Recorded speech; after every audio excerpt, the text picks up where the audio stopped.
You're probably getting destroyed by Van Dijk and FC24, but that's because you probably don't have greats of the game, Fernando Torres. Or is it true? Because today we'll be finding out if this card is wondrous, mid, or doo-doo. And I'll be letting you know that by the end of this video. But why should you listen to me? Well, I consistently get rank 1 and rank 2 of FUT champions, so I believe I can help recommend you the best cards to use to help get you more wins, and the best cards to use just for fun. So first we're going to be talking about this card's whole stats and abilities, from pace all the way down to physicality. But before we get into anything at all, if you need FUT coins, be sure to use code CV3 on U7Buy for 6% off. Link in the description or link in the comments. So first, his pace. I'm not gonna lie to you, bruh. This guy got some speed. I was running with him. As soon as you pick up that momentum, since he has Rapido Plus, he gets in behind for sure.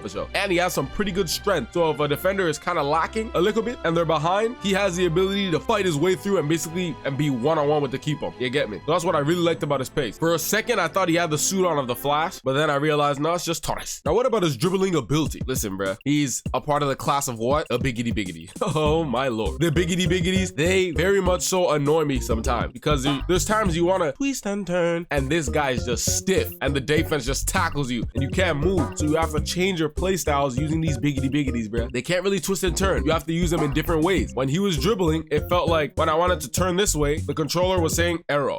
Nope, you're not going that way. We're gonna go this way first. So it was much slower and heavy, but it wasn't horrendous. It's just not my favorite. So his dribbling, you're not gonna expect him to be crazy, but it's all right. Now his shooting and clinicality ability, holy. Let me tell you something. I couldn't believe it. This guy was placing it top bins. If you green time it, back of the net, trivellas, power shots. Oh my goodness, y'all. This guy's finishing was in the tier of the best. His finishing ability was on levels of so many great cards as well, like the Cristiano Ronaldinhos of the world. It's Messi, the R9 Naldo, the Puskas, and many more great finishers. He is one of them with this card. Defensive capabilities. You know the crazy part about it is that with his defense, I don't give a damn about no damn defense. He's a striker. Now his passing ability, I'm not gonna lie to you, he has a little bit of some issues when it comes to that because he's got 77 long passes, so you're gonna have to try and keep it close when you're passing with this guy. He does have the Tiki-Taka Barcelona playstyle, so that helps to be more accurate if you first time passing with him. But if you're looking for him to be a dimer for you, like Messi, a dimer for you, like Xavi, he won't be that, but it's gonna be decent passing ability. Physicality, oh yes! This guy is strong. He definitely can hold off players when he's running in behind, and he has a little bit of that step on the defense. And you hold L2, the defender might actually trip over and fall like no other. Your opponent's gonna be thinking to the defender, what are you doing? How you falling? And that's what Fernando Torres can do for you. And that's only because really he's a biggity. So even if he has lower rating and strength, because he's big and you hold off players, it will work better. He's not the craziest aerial threat because he doesn't have aerial plus or aerial regular, don't come at cellular, but he can definitely win headers for you and score goals in that manner. But you can't spam it and abuse it with him. So that's from the pace and physicality. But what about the best ways to use this card? Let me tell you something. Using this card, he's a physical biggity. So you gotta play a certain way with him. Don't dribble much with him because then you'll be frustrated. Because in the beginning, I was trying to twist and turn and dribble with him and all that. Terrible. You gotta use your other dribbleful flair type of players, sending them through balls to Fernando Torres and let him go. And he will get in behind for you and give you some goal scoring opportunities. Another way, he has finesse like Messi. Plus, if you're playing that Tiki-Taka Barcelona, you can pass around as soon as his body's open on the angle of a finesse like Messi. Pass it into him, shoot the finesse like Messi, and he can green that top bin. Trust me. Another way is to use him as a target man. Let his back be towards the defense. Send it into him. A 1-2, send it to somebody else and try to get him in behind or player lock him so he can run in behind. Send it over the tops. And the defender might come behind him with pressure, but if you hold L2, he can slow down that defender and give you another goal scoring opportunity. And that's ways I've used this card to help maximize his ability. But there are definitely more ways that you could use this card that you'll find out while you use the card if you decide to buy it. But the question is now, is this card wondrous, mid, or doo-doo? Now for me, using Fernando Torres, early on when I was using this card, I'm like, yo, this card is doo-doo. But then I started to use it a little bit more in different ways and different manners, and it started getting better and better. And then he started moving crazy. How can this guy go from, in my mind, from doo-doo to so much better? Well, it's all playstyle, but there's still things that are bad and good about the card. But for me, I have to make the decision, and I think at this stage, this is a great to the game card, so we could possibly get upgraded. I'ma say he is midrous. Can really get to wondrous if his dribbling goes up and is more responsive. But this is definitely a nice card, and you should pick up and try it if you like them biggities. But I also reviewed this card right here. Found out if he's wondrous, mid, or doo-doo. I also test one of the most unpopular cards in FC24. Found out what happened there. Adios.